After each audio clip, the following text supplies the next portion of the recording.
প্রিয় দর্শক, STV news এক্সপ্রেসের পক্ষ থেকে আপনাদেরকে জানাই স্বাগতম।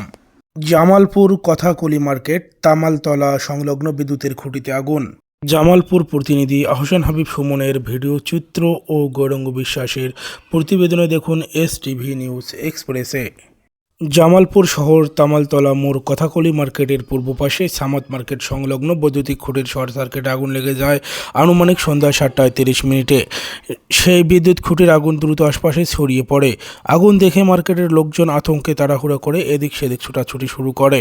সাথে সাথে জামালপুর ফায়ার ব্রিগেড দমকল বাহিনীকে সংবাদ দেয়। পার্শ্ববর্তী দোকানদার ও বিদ্যুৎ অফিসের সংবাদ পেয়ে দ্রুত ঘটনাস্থলে অবস্থিত হন দমকল বাহিনী ও পিডিপি অফিসের লোকজন। এসে আগুন নেভাতে সক্ষম হন জামালপুর ফায়ার সার্ভিসের একদল চৌকস বাহিনী। ফায়ার সার্ভিসের কর্মকর্তা জানান, অতিরিক্ত লোডের জন্য কারেন্টের খুঁটিতে আগুন লেগে যায়। সেই আগুন আশপাশে ছড়িয়ে পড়ে। আমাদের দমকল বাহিনী তা নেভাতে সক্ষম হন। বেশি একটা ক্ষয়ক্ষতি হয়নি বলে জানান তারা।